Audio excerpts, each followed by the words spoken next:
挑战在成都随机找一位老年人，我带他去超市，用他1天的养老金来购物，我来买单，看看他都买些什么。走。您现在看到视频里的这个年轻人，名字叫做护晨风。最近他在中国的互联网上火了，就是因为这个视频，他被全网封杀，享受了跟王菊同样的待遇。都是拒绝，很无奈。你好，能问你几个问题吗？话说这个护晨风啊，是 B 站上的一个 UP 主，平时拍一些在超市里买东西的小视频，就是100块钱可以买几斤米、几斤肉、几斤鸡蛋。这种视频呢，在全世界很流行，因为呢，它一般来说是真实的反映一个城市里的生活成本和购买力，所以还挺受人欢迎的。但是这种视频呢，由于进入门槛比较低，所以呢，竞争也比较激烈。比如说有的人就找一个大美女去拍，所以大家喜欢看。那护晨风呢？他没有这方面的优势，他想来想去，他想了一个点子，他就到成都，他想找退休的老人，问问他们1天的退休金是多少钱，然后呢，他用1天的退休金帮老人去买一些这个食物啊，由此呢就可以测量出这个城市里退休老人生活的真实成本和这种生活水平。挑战在成都，应该说这点子想的是不错的啊，因为100块钱其实在不同的人群中间价值是不一样的。比如说你月薪3万块钱，那100块钱可能就是零花钱。但是如果一个退休老人退休工资一共只有3000块钱，那100块钱就是他1天的生活费。所以那100块钱他肯定就得精打细算。但是啊，他这个视频呢拍起来并不是很顺利，因为他问那个市民呢，一般人都不配合。最后呢，就问到了这位78岁的老奶奶。我是南充。因为老奶奶说什么呢？就是说她今年78岁，1个月的退休金只有107块钱。儿子去年啊，因为新冠疫情的时候失业了。她年轻的时候帮人做过保姆，现在也没工作了，很长时间没有吃过肉了。说着说着，眼泪就掉了下来。现在有收入吗？我的收入啊，都没得，我78了。没有养老金吗？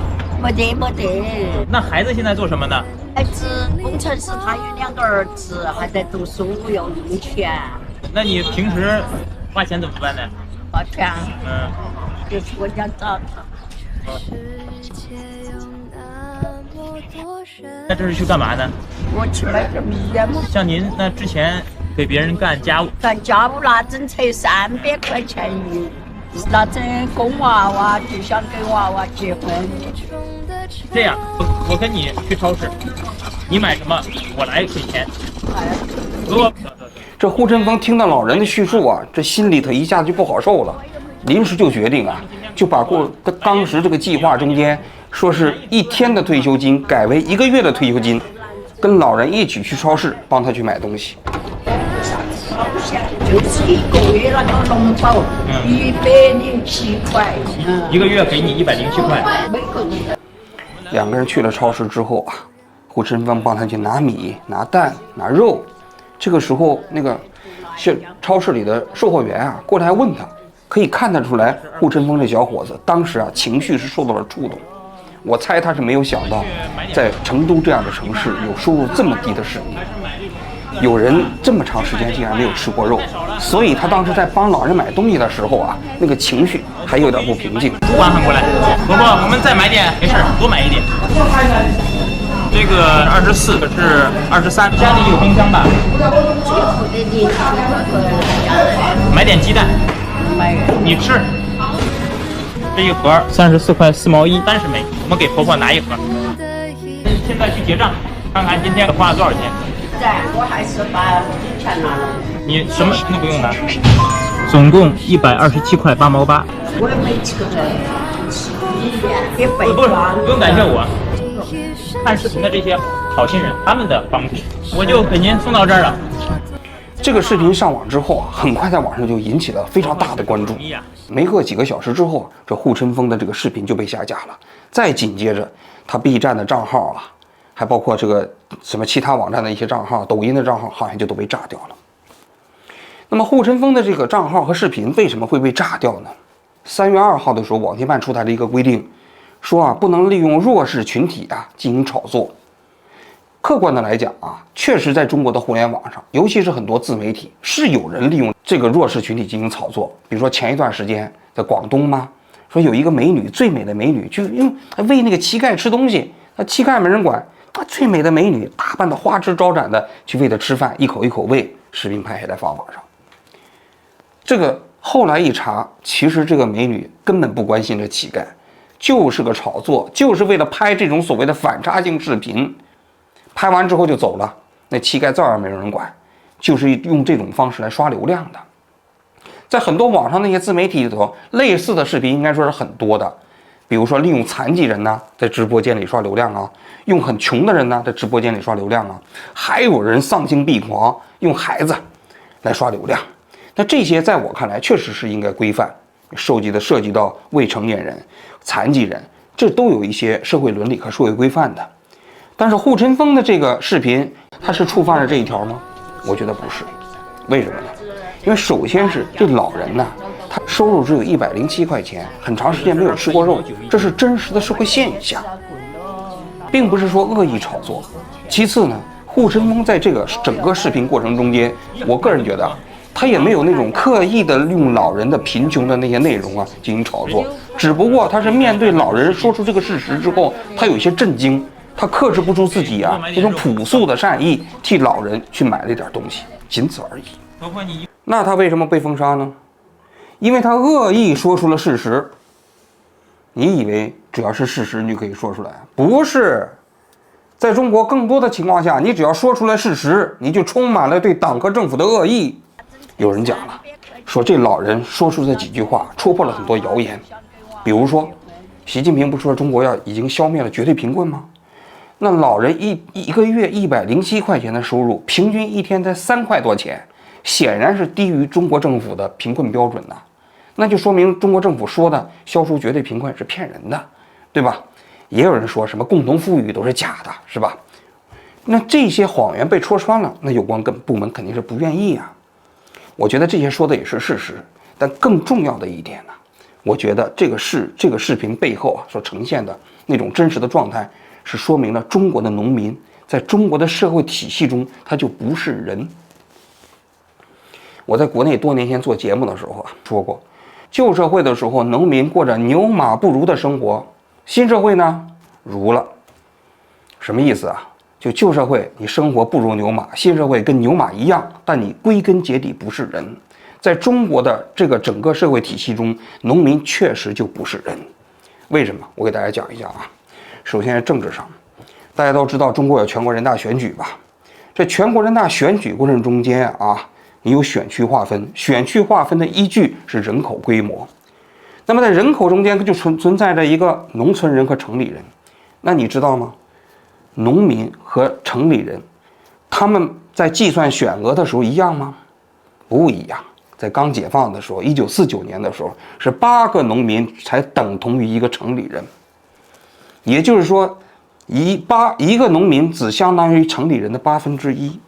划分选区的时候，大家记得吧？美国宪法里面一开始对黑人有歧视，一个黑人只相当于3/5个白人。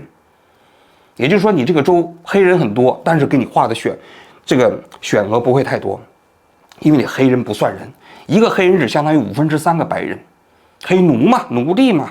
但是在中国，农民还不如黑奴呢。我说的是建国以后，1949年以后，要知道中国共产党成立以后它代表着无产阶级，是吧？先锋队，工人阶级领导的，农民是同盟军，但是在这个同盟军里的农民只相当于1/8的工人。这就是中国农民的真实的政治地位。后来改了一次，改成了1/4，在2010年的时候才改成了农民跟城里人同人同权。那你想想，这其实已经过去了60年但话说回来了，即便改到了同人同权，这也是形式上的。在中国的人大制度选举过程中只能产生农民身份的代表，不可能产生代表农民利益的代表。这句话大家仔细想一想也就是说，我们的代表里有人是农民，每年在开两会的时候总会选2个农民当代表，但永远也不会产生代表农民利益的代表。当然了一般的工人的利益也没人代表，但是农民最可怜，是最没有人关心他们的存在。你像有一些资本家、企业家，我们做过节目呢，大富豪，他们在这个两会上，他至少可以发言呢，他至少可以表达自己的意愿呢。但农民连表达自己声音的机会，在中国的政治舞台上都没有。这就是中国的这种所谓的制度设计。农民在政治上就不算是一个人，在经济上更是如此啊。建国以后，是吧？大家都知道，中国分为了城市和农村两种社会结构，二元结构，用户籍制度把这两者分开了。农民的户口你不能到城里去工作和生活，那城市的人当然也没有人去农村了。那么为什么要进行这种分野？是因为农村本身生产力水平低，但同时农村还要用自己极低的生产力水平供养这个城市的社会的运转。比如农民，你这个生产出来的粮食，你除了自己留一部分以外，还要交公粮，除了交公粮以外，还有3提5统，还有特产税、土产税等等，这些东西收上来之后做什么？都是要维持城市的这个社会运转。这个东西一直持续到2003年，农业税的废除才得以解决。但是从1949年到2003年，已经整整过去了54年。那你想想，这是一种巨大的不平等啊！明明农村社会比较穷，农业生产力水平低，它还需要去供养城市。那你想想，为什么在中国过去所有的建国以后的那个社会作品里头，人们都是千方百计的从农村想要跳到城市呢？就是因为这种制度本身的巨大的不平等。你是农民，你就被盘剥、被压迫；你是工人，你就享受到这个社会中间的一点点特权。这就是中国的二元社会结构的核心。大家可以想过，中国的外卖、保姆、小时工，也包括餐厅里的服务员，几乎全是农村人。为什么会这样？为什么没有城里人去做？本质原因是因为中国的二元社会结构，农村人受到了一种制度性盘剥，因为他到城市里头来，他没有办法进入到城市的那一套整个社会系统里，所以他只能从事那些城里人不愿意做的工作。在美国人生活都知道啊，那些墨西哥人到这个地方从事的就是美国人不愿意干的工作吗？比如说捡草坪啊、小时工啊、保姆啊。中国的农村人就相当于美国社会中间的墨西哥人，他们在城里的人就相当于打黑工，他就相当于城市社会的非法移民，因为他们在这个地方的工作，没有人给他们缴纳社会保险，也没有退休金。他们在这工作完了之后，没有办法在这个社会立足，他们的孩子在这里也没法上学，最终他还得回到他自己的家乡。这就是中国的二元化的社会结构嘛。所以中国的无论是社保体系还是医保体系，是严格的分成了城市和农村两套体系。在这个所谓的社保体系里头，农村有农保，城市里有企业保险，也有国家机关和事业单位的保险，这3大体系。那么农村的这个农保最早是上个世纪90年代搞的，一个人一个月交2块钱到20块钱，但是搞得非常不成功。为什么呢？因为这个农保上去之后啊，各级政府还要提成、提管理费，然后最终呢，他们还挪用，有一点点补贴都补贴给了村干部了。所以当时啊，这个农保啊，不但没有起到保障农民的权益的作用，相反还成为了农村社会的矛盾的焦点。你要知道，很多人交这个农保啊，最后领的钱领多少钱吗？最低的一个月领6毛钱。大家可以想一下，6毛钱有什么样的保障价值呢？所以是完全以失败而告终。最终到了2009年，中共中央提出来要构建小康社会，于是开始搞新农保。新农保里头一个非常重要的一个标志，就是用中央财政先给每一个过了60岁以上的农民一个月发55块钱。那么这个呢，就建立了新农保，然后鼓励各地方政府啊，按照自己的财力再给农民一些各自的补贴。然后呢，在这个基础上鼓励农民参保新农保，就是你现在比如30岁，你一年可以选择交100块钱或者交500块钱。然后你交的这个钱呢，政府再给你补贴一点，转入到一个个人账户。这个人账户的钱，到你退休的时候，60岁的时候，除以一个139个月，这样的话加上那个国家的统筹账户里的钱，这就是你的退休金。那么目前全国各地啊，由于财政水平不同，所以啊，这个统筹账户的这个钱呢，差别非常大。最高的是上海，上海的退休的农民一个月可以拿到1300多块钱，北京可以拿到887块钱。但是对于四川这种比较落后的地方，一个农民一个月就只能拿到107块钱。这就是今天农民的社会现实。那么我们可以与之对比的是城市的企业的这个社保，企业的社保基本上它那个统筹部分的钱是农民的平均值的20倍左右。所以说，在中国的保险体系，政府构建的保险体系里头呢，一个农民大概相当于1/20的城里人，这也是中国的社会现实。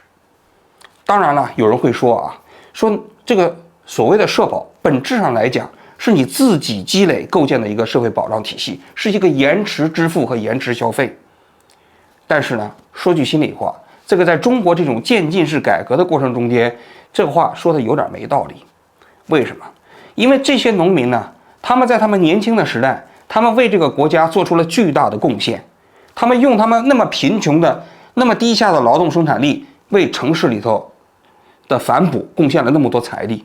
那你反过来，中国社会的经济发展水平已经非常高了，那你政府又用多少财力去反哺今天的农民和农村呢？一个农民一个月只拿55块钱甚至100块钱这样的一个政府补贴，足不足以补偿他们当时在历史上所做出的贡献呢？不一定吧。第二个，社会保障体系还有另外一个功能，我们经常讲的是用所谓的公平来购买社会安宁，对不对？如果一个社会存在着巨大的不平等，没有一定的保障体系，那必然会出现贫富分化，导致的穷人和社会的这种巨大的对立。如果我们国家能要通过这样一种社会保障体系，能够让社会最底层的人有了这种托底式的保障，社会才会稳定嘛。那么在这个功能中间，又有多少人享受到了这样的一个保障体系的保障的水平了呢？没有嘛，对不对？明显的分层体系中间，农民是在这个所谓的这种歧视链、鄙视链的最下游嘛。也有人讲了，因为中国的农民呢，如果你要是这个纵向比，跟过去相比好了很多。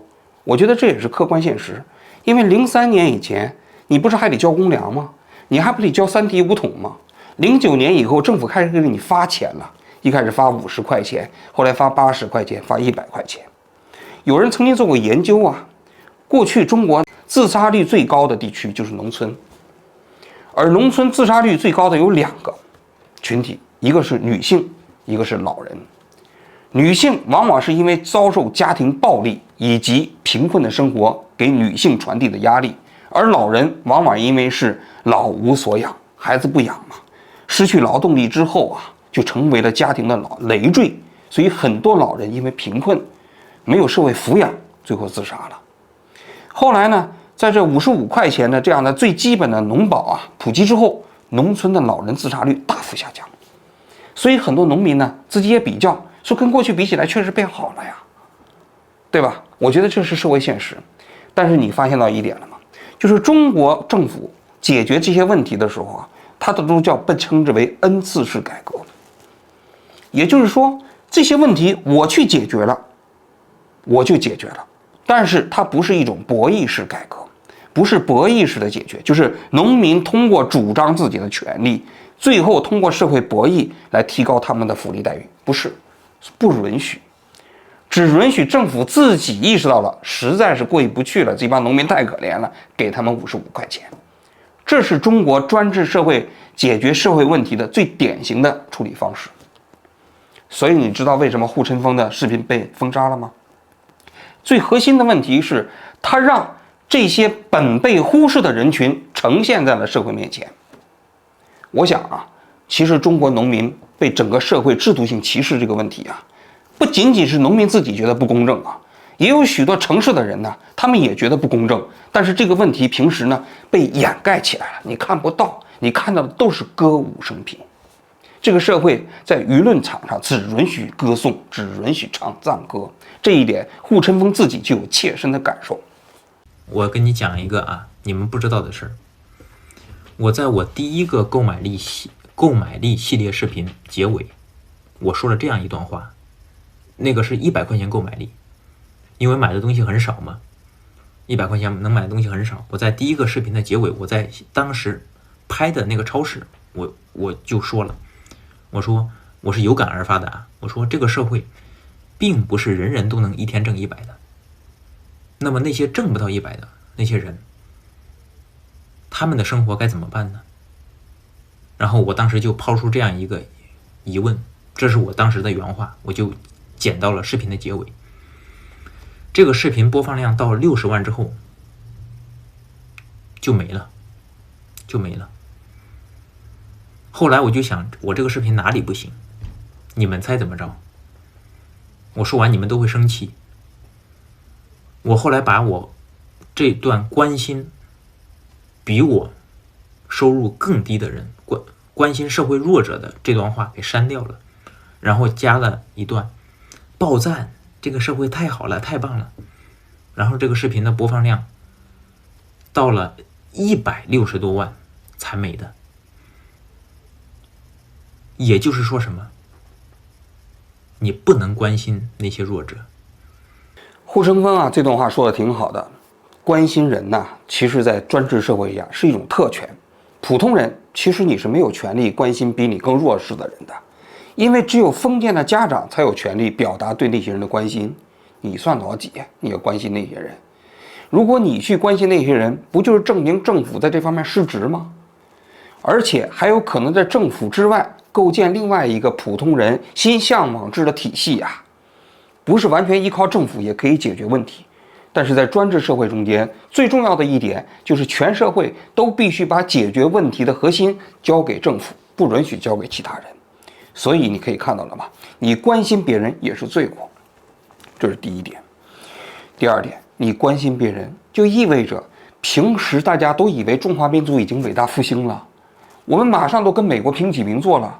但是你关心人的结果是告诉我们这个国人，这个国家里原来还有6亿人每个月的收入这么低，不到1000块钱，甚至只有100块钱，那不是在打政府的脸吗？原本上这些人通过我们的舆论，通过我们的宣传，已经让他们消失了。他们平时虽然是一个人，但是在社会上从来没有人把他当作人，也没有人把他当作人的存在。所以虽然说他们生活在这个世界上，但是他们是苟且的生活在这个世界上，没有被人发现。但是通过护城风你的关心，让那么多人知道了，哦，这个国家原来不仅仅是有歌舞升平，还有这么多人每个月生活每个月的收入只有107块钱，他们连肉都吃不起，这不是罪过吗？所以你不要认为关心人本身呢是好事儿，但是在中国这样的国家里，在特定的这么一个国家里，关心人也是一种罪过呀。这个视频呢，戳动了他们哪里的祭点，我也不知道为什么所有的视频全部被下架了。但是我本人护城风，我可以对我自己所有的行为和说过的所有的话负责。我对得起自己受过的教育和我的良心以及我的人格，我也对得起你们直播间，包括无论是抖音还是 B 站上每一位网友，你看过的，你给我刷过礼物的，你点过赞的，每一个人我都对得起。可能从今天开始啊，也许是我在可能是互联网上，有可能是互联网上最后一次跟你们见面了，有可能啊，我不清楚以后能不能见面，有可能是最后一次。无论怎么样吧，我对得起历史的审判啊，我对得起历史。也许这个号马上也要没有啊。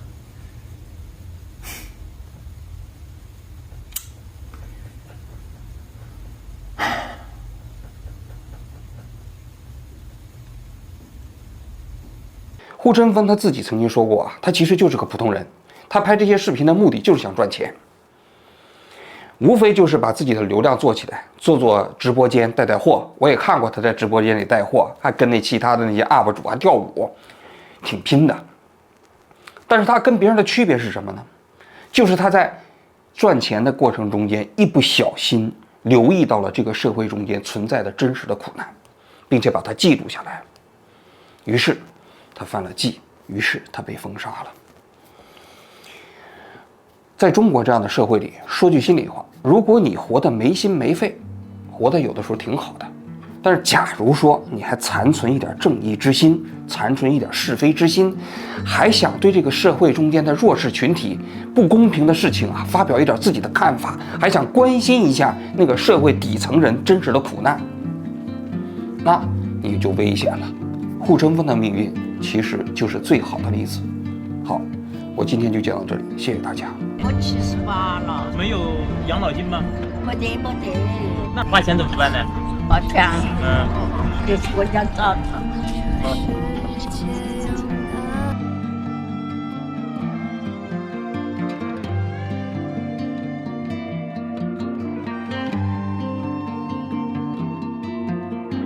这袋子还是自己带的，因为100块不够买袋子。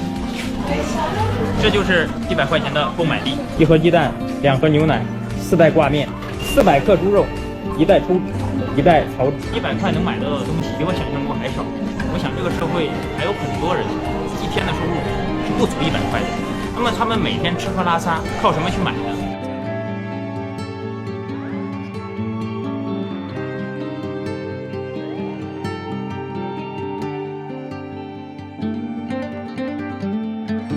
还剩余12块3毛1，能买点什么呢？底面肯定是买不了了，这价格太高了，动不动4、5十上百，只能买点挂面的。爆赞，购买力实在是太强了，我们太幸福了，太好了。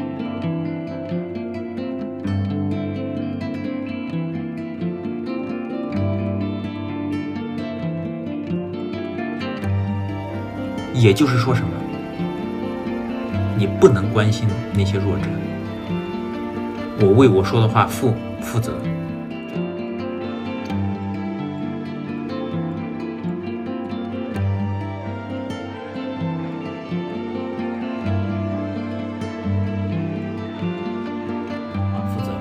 我对得起自己受过的教育和我的良心以及我的人格，我也对得起你们直播间，包括无论是抖音还是 B 站上每一位网友。你看过的，你给我刷过礼物的，你点过赞的，每一个人我都对得起。可能从今天开始也许是我在，可能是互联网上，有可能是互联网上最后一次跟你们见面的，有可能我不清楚以后能不能见面，有可能是最后一次。无论怎么样吧。